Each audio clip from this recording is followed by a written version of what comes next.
Hey guys, what's going on? This is Anosuke and this is Let's Play Brave Fence of Musashi. We're back again and we're going to explore the mines this time. We're going to go to the right and leave Grilling Reservoir for the end of this journey because we'll be looping back around here anyway. Now, if you can hurry, you can actually manage to grab Mysteria before the bloom time, but since I'm showing off everything, I don't manage to do it this time. The first power that we actually acquire here is called Toxin, and it temporarily poisons us. This is about as useful as you think it is. Yeah, it knocks us out initially, forcing us to sleep for at least 2 hours in game time. And it randomly knocks us out whenever it feels like it. So we're gonna get rid of this by assimilating the power from this guy before it knocks us out again. The power we get from this little glowing man-eater is called Rip-Off, and it gives us 10 BP for every hit of damage we take. It's not really that good of a return. You see there, I took 20 damage but got 10 back in BP. It's not a good exchange rate unless you are absolutely desperate for BP and have a lot of health to, tank that damage. We just have some simple platforming here with rotating platforms, the usual things. Here's one of those glowing man-eaters, and instead of doing HP damage, they do BP damage. And they tend to just charge at you and fall off the edge. It's kind of funny. Okay, so this next room here is a room with a gigantic fan which has a purpose that I don't know about? A vent? Air vent, I guess? I don't know. We're supposed to be going to the left, but I'm going right here in order to grab a power that we will need for the rest of the mine.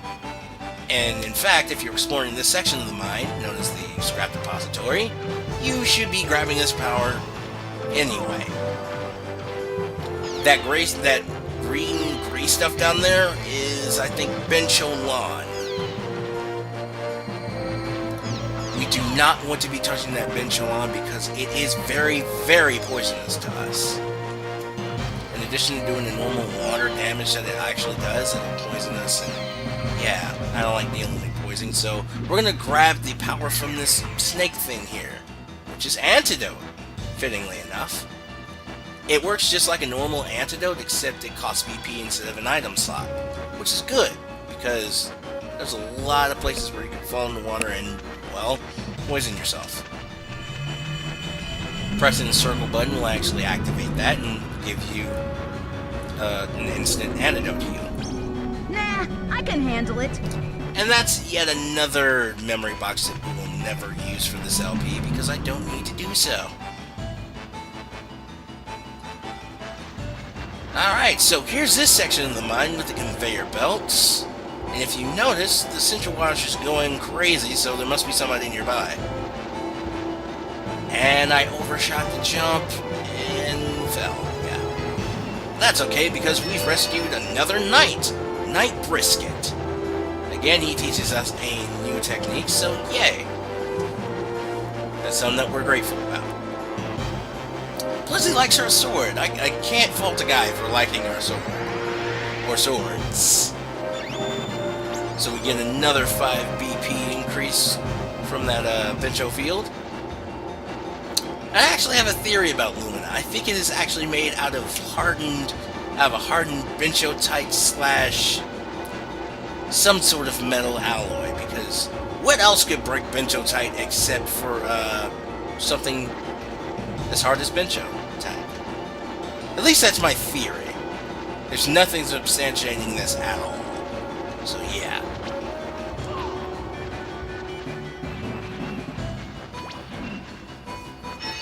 Anyway, here's another Bencho field that we have opened, and it is Carpenter Dicey. And in rescuing this guy, I was instantly reminded that I was wrong about the whole only needing to rescue 4 people to complete the game. In fact, I believe it is actually 7, because we rescued one of them already. It'll be either 7 or 8, I can't remember. But we've rescued one of the carpenters already, Carpenter Carvey. He was Carpenter A. And that one, I believe, is Carpenter C, so we need to rescue Carpenter B in order to... And someone else, I can't remember who. We've reached the underground lake, which is pretty much my favorite area in the game so far, because of just the music. I love how peaceful this music is. If you just noticed that there was a piece of pink poo that we need to go back to, because there's a Minku there.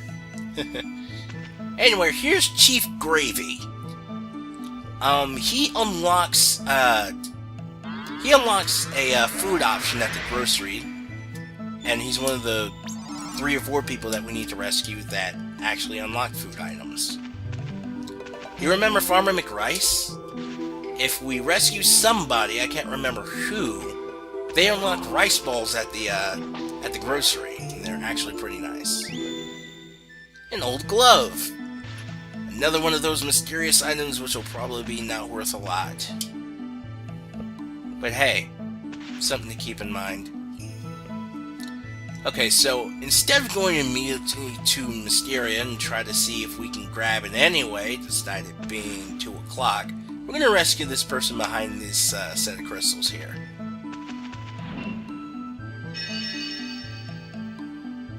And it's actually Cook Marinade, who is responsible for yet another food item that we can unlock at the grocery.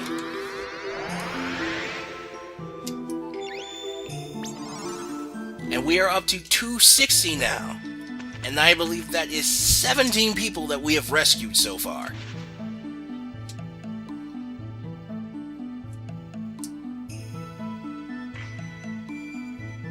Alright, so just slowly waiting for this thing to drift back around so we can climb up this spiral staircase. Even though it's not really a staircase, it's just a ramp. See, there's the actual stairs of the staircase. And Musashi's message is just reminding us that, hey, Mysteria blooms between 3 and 7. You should probably arrive between those times. This must be Mysteria, but it hasn't blossomed yet. Guess I'll have to wait. That's the message that most people who play this game the first time will see when they get there. Now, when I was complaining about artificial game lengthening, it really wasn't about this part of the game, because it's not that bad. As I said when we started the video, if you can book it, you can make it here before it actually stops, closes its petals. But, the second thing that really gets under my skin is something we'll get to when we get to it, and I'll rant about it then. But this part isn't that bad, because, well, there's a couple things you need to do here that you have to wait, you have to wait like 12 hours to do anyway. And by the time you get here, you probably are in need of some sleep or a nap.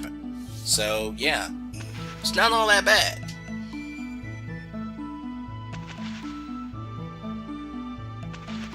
Alright, so what we're waiting here for is that Minku. The reason why I waited up there instead of sleeping on the platform is because I may not have said this before, but Minku need to be off-screen so they can spawn. And with that, we've increased our HP up to 325. And I think that is...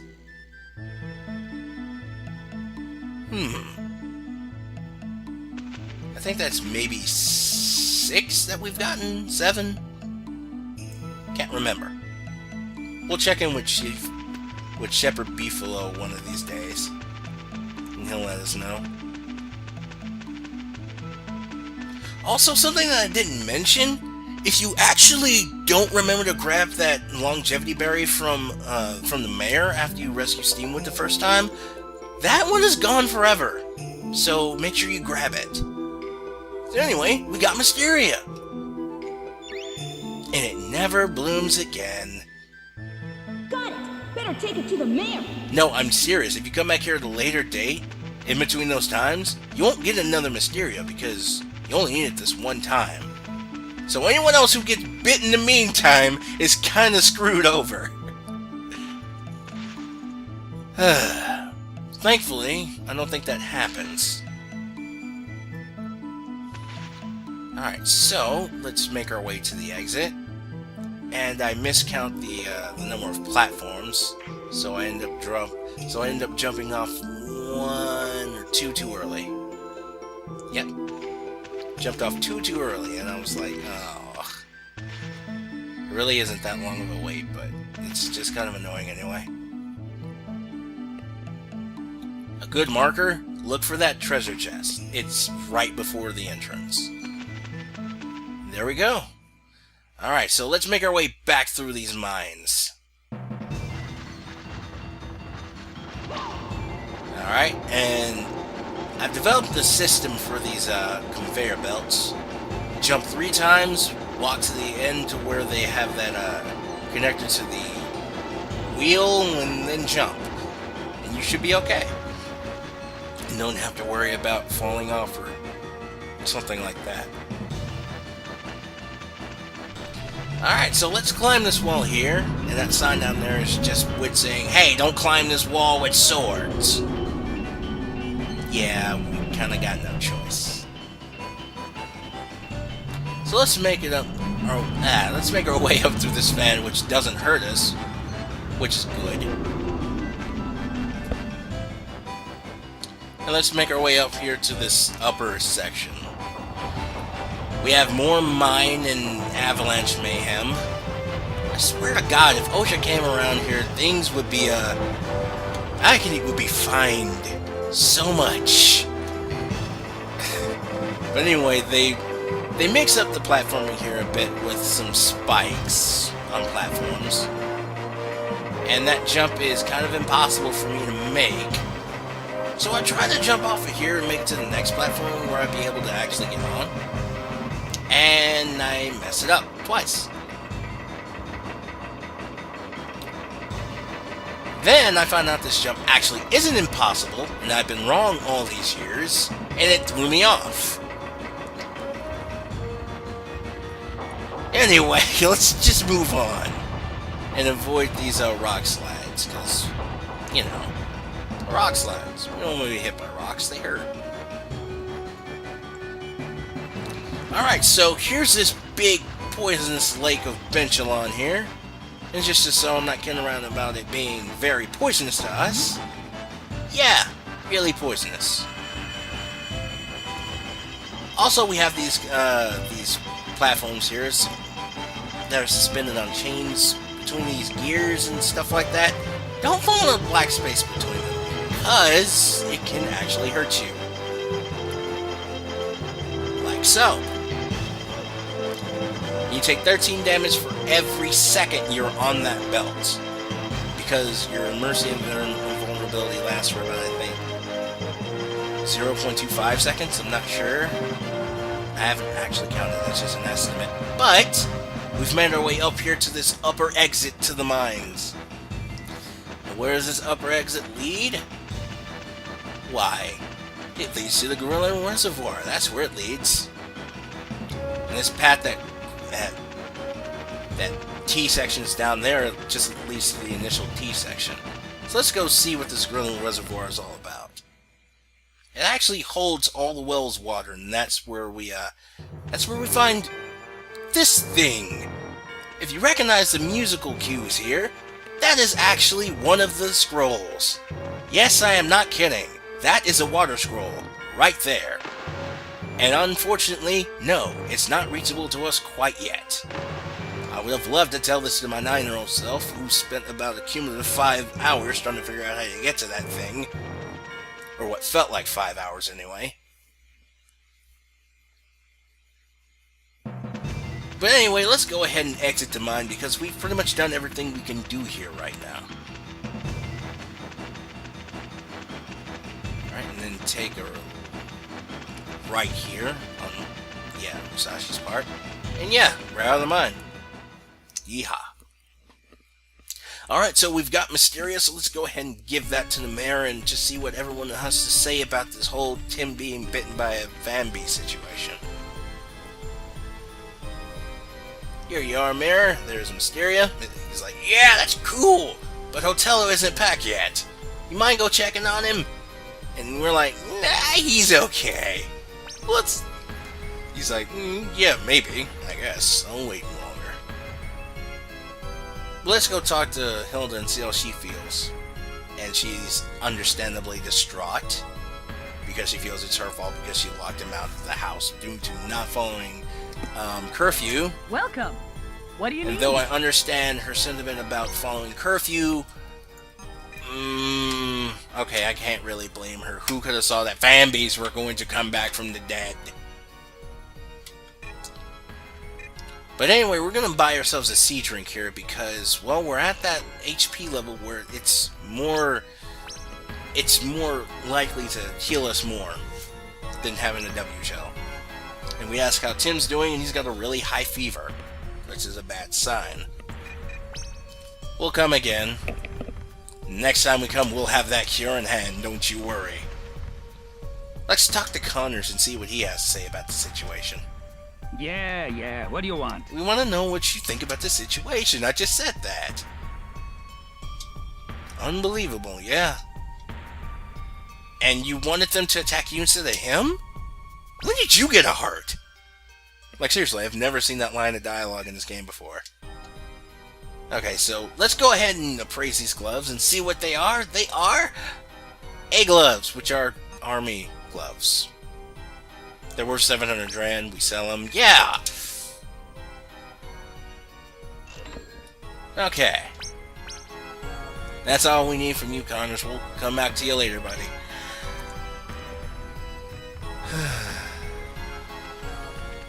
So disappointed. Anyway, Chad, what do you have to say about Welcome. May I help you? this? We want to know what you think about the Tim situation. And you just let us know that horde monsters are rolling around at night. Thanks. We kind of knew that already. We'll talk to you later.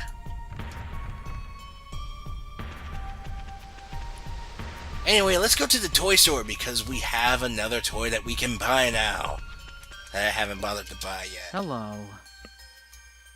And what are we getting? We're getting Scorpion this time because we beat him finally. Yes! Anyway, that's really all we want from him. Actually, what do you think about this situation with Tim? Something's odd about the village, and you got no customers. I think he's the only one that notices that nobody is really out and about right now, which is kind of cool. Everyone's all like, monsters! Oh no, Tim's been bitten. No one's like, hey, how come the economy's kind of still right now? No one's working, no one's farming, no one's doing anything. Oh well, let's talk to the people that we've actually rescued so far. First one we're going to talk to is the Knight. And I'm sorry, but it takes me forever to find the Knight that we need to talk to.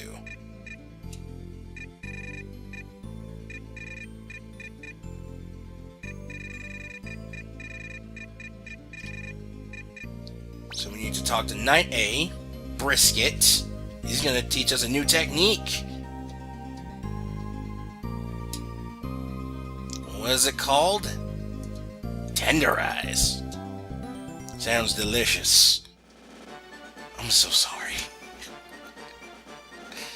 That technique. Cool. We now have Tenderize, which is done with square, square, triangle. Looks kind of cool too. What you think of it? Please take care on your journey. Goodbye. Thank you. Alright, so who are we going to talk to now? I'm going to talk to Cook Marinade. Yeah, I came to visit you. Bailiff Jerky, that's the other one. That's the other person we need to rescue, Bailiff Jerky. And they start off and they unlock rice balls. Rice balls are a pretty good thing. They're delicious. And he says, hey, if you need me to do anything, go ahead. And he uses ingrammatically correct English. You're talking about multiple holes. It's are, not is. Oh. I'm sorry. sorry. I'm a bit of a grammar Nazi. But anyway, let's talk to Chief Gravy.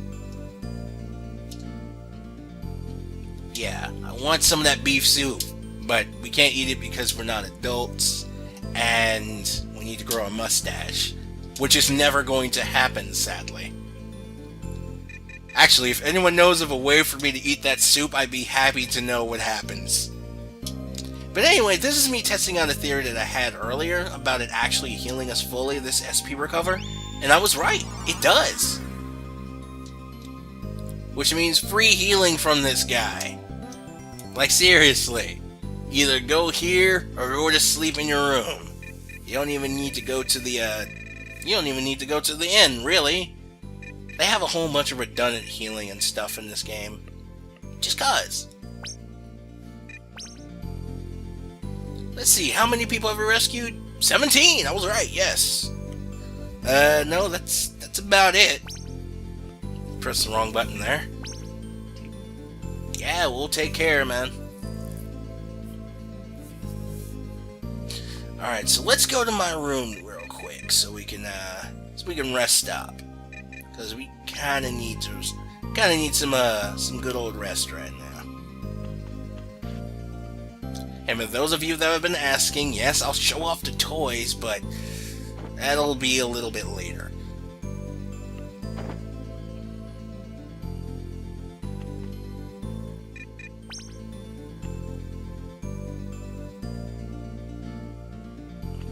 Alright, now that it's nighttime, let's go and see if, let's go and actually, do one last Minku hunt before I, end this episode here. The church is still closed.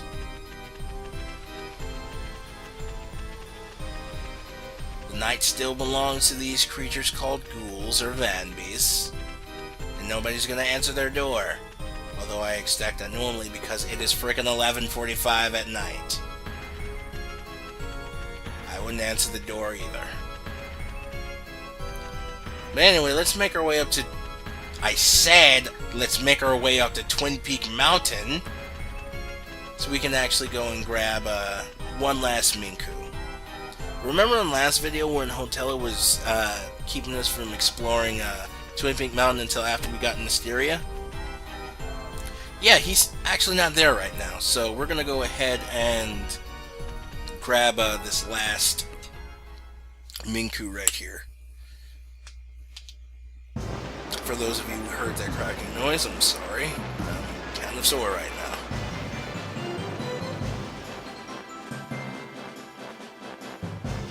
Alright, so let's make our way over the Hell's Valley to the arena where we fought Scorpion. And yes, we will be getting that treasure chest later, don't worry.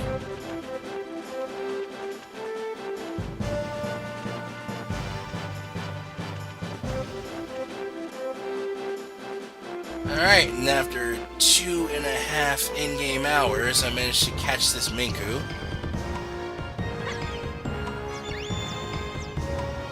We're up to 350 right now. And with that, I'm Zonosuke, and I'll see you later when we actually catch up with Hotello. See you later.